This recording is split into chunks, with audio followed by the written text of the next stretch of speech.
Hey, today I want to put a TrackPoint from a Lenovo laptop into a custom keyboard like my Avocado V1. Let's see if this works out. But first grab a coffee and then let's dive into it. So in my last video you may saw that I get bald and that's why I shaved my head and feels quite nice.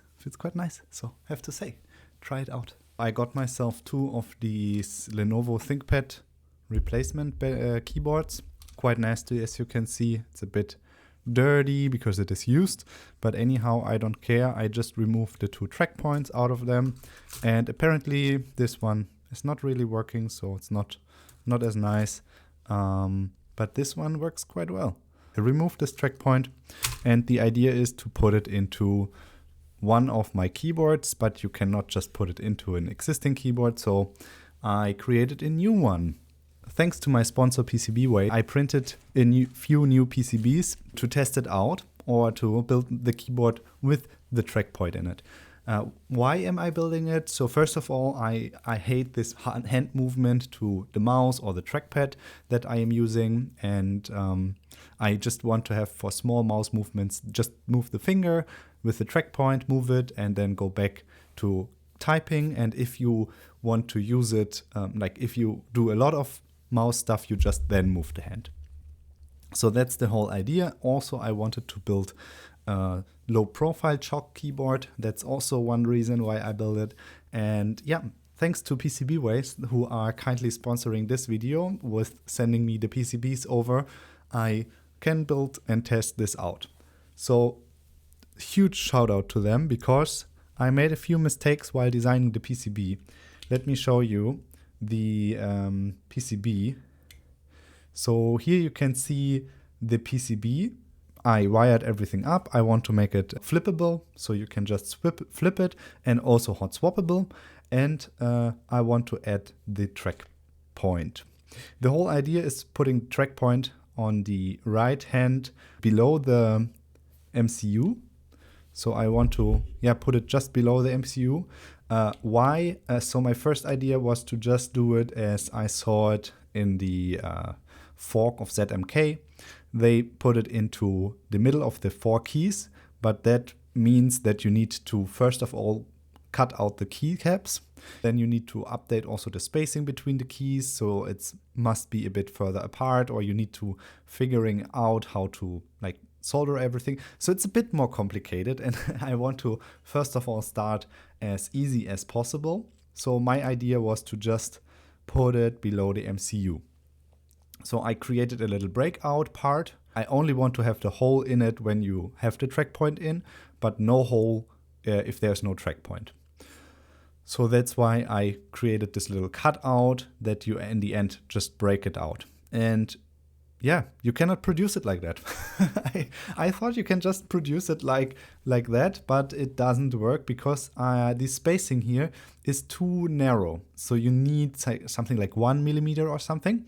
And also the gap between the cuts is too little or something. It didn't like quite work. The cut to this was too narrow. So there were a few issues with the board, and PCBWay just asked me, like I sent it for review. They reviewed. Basically, to produce the board, you just export this as GABA files. So you basically just click on Files, Fabrication Output, GABA files, and then you basically generate the drill files and then plot it. And this you zip, and then you just go to your preferred PCB producer, PCBWay. You upload it, you get like the quota. So you basically go here, instant quota. So you just go to your GABA files, you take the main board in Choc in this case, you upload the zip file. This will be uploaded and it generates you automatically how much it will cost for 5 boards. And then you can change some settings like the solder mask color. You can use different settings. And for example, my switch plate, because I'm using the Choc, is 1.2 millimeters high. So you change it here to 1.2. The main board I do 1.6 because it's a bit more sturdy and stiff. And also it's the preferred height for Choc hot swappable keyboards. That's why I use 1.6 exactly. Yes, and anyhow, they just emailed me, this is not correct, you need to put it more apart, or is it fine for us to move it a bit further apart? I was like, yeah, please do so, it doesn't matter, it should be fine. And they just, move it apart and sent me over the PCB. And because they sponsoring it, I was able to order a bit more. So I ordered a few more colors to show you off. So here we have the box of PCBWay with the keyboard parts that we need. So I ordered quite a bunch of it to show you off. I already unpacked it, so it comes tightly packed in, it comes very well packed, but I already unpacked it to show it to you. So first of all, we have the switch plates, and look at these beautiful colors. I really like the blue. It looks a bit lighter in camera, I would say, but it looks amazing. I have this yellow color that also is really nice, and I really encourage you to test out if you print your own PCBs. Try a bit with the colors. Always black is so boring. So this time I will build the keyboard in blue probably. Let me show you the main PCB. I have it once in black. It's this shiny black. The colors come very well with the blue. Let me show you. And here you can see, I really like that you see the path. So this one is a bit different than my first build because first of all, it got a bit smaller, not too much, but a bit smaller. And I moved the thumb keys a bit further together because in my last build, they are a bit far apart, I would say. So I tried to move it a bit closer together. And yeah, here you can see the breakout part. This is this one here. And I will try to break it out or drill it out and put the TrackPoint through. And one of my favorite is the base plate. And I put a little image on it so you can see the little avocado. I really like this because it's quite funny to have it on the bottom plate. Nothing special, but I like some little things like that.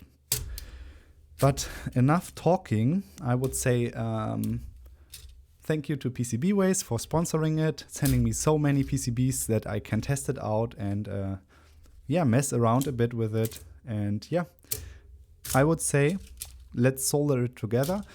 I also got a very cheap Chinese hot plate. So basically a hot solder plate where I put on the PCB some soldering paste. And this time I want to try to hot plate solder this stuff and see if this is easier, faster or whatsoever, if this works at all. So I will also let you know if this works. This is the first time for me using this thing. It's like a 10-15 euro hot plate from AliExpress. Let's see if this works at all. I'm quite curious to make my life a bit easier while soldering because I really hate this soldering. I soldered this already together on one MCU. So this is like a nice nano. And here you can see the TrackPoint that I got out. And the whole idea is to put this below here, that it sits basically below this board. I wanted to add also the holes to like really screw it there, but it actually didn't fit. So I had a lot of holes, so I will just hot glue it there and hope that it works. So I had to do a few tweaks on the code.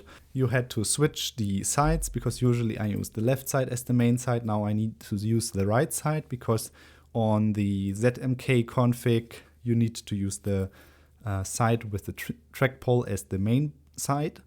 This is like just a fork, so it's not officially supported. That's also an additional thing. I will also link all the source code below and you can just get started as well. So after 1.5 hours and a few mistakes, the first half is soldered together. Let me show you. Here you can see it is soldered together completely, more or less. So the battery is missing, but the rest is soldered on. I made already a mistake. So you can see here for the TrackPoint, the soldering points, I soldered them on the wrong way. So I had to use the cables. I mean, I anyway planned to use cables, but this is the wrong way. So they are basically flipped once over. But still, it should not be a problem. So it fits in.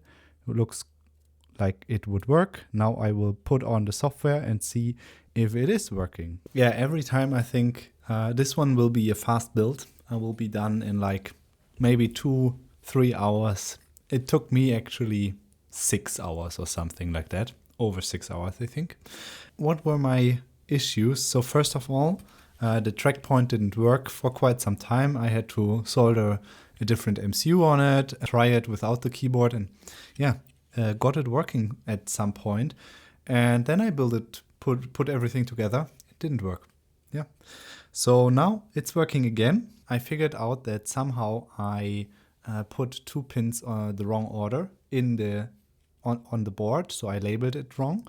And when I put it together and I switched it in the code, it didn't work. So I had to switch the cables, put it back to the old code, and then somehow magically it worked. So now I can use the TrackPoint, and as you can see here, it is very unnoticeable. But it is a bit low for my finger. So you sit your finger here and you can move around. It is very low in the board, so I may add a little extension to raise it a bit up. And also, as you can see here, there's a lot of air in between. Here you can see it. There's a lot of air in between, so I will order shorter screws and shorter standoffs to make it a bit tinier. So you can say I can save at least 2 to 3 millimeters, and then it's also lower than the full-size board. That's quite some interesting finding. I would say it's not like crazy lower, as you can see here. Full-size board from bottom to top is 23 millimeters, and the Choc board from bottom to top is 20 millimeters. So it's only 3 millimeters that the board, the Choc one, is lower than the full-size MX one. So I was actually expecting more than 2 millimeters, 3 millimeters, but I can go down to 16. So then it's like nearly a centimeter, not full centimeter, but nearly a centimeter lower. That was not the main part. The main part was the trackball. And yeah, let me show you how it works. So I have my trackpad still. I can use now the TrackPoint, and it works quite well. You can just move around.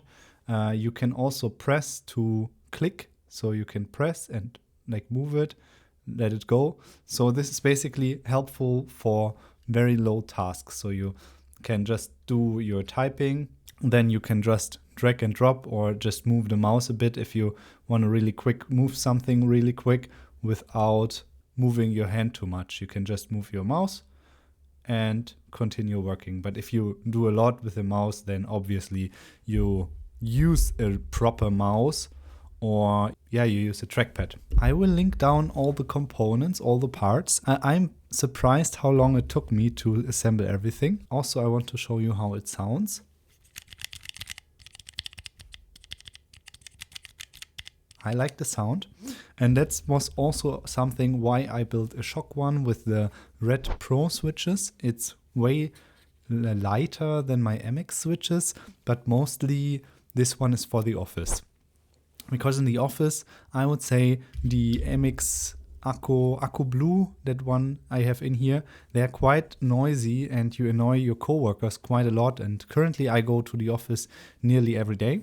And that's why I wanted a keyboard that is more silent and that I can pack very easy. So this one, you can just stack it together and put it in the in a bag or something. So I have these IKEA bags that I bring all the time. They are very small, very easy to transport.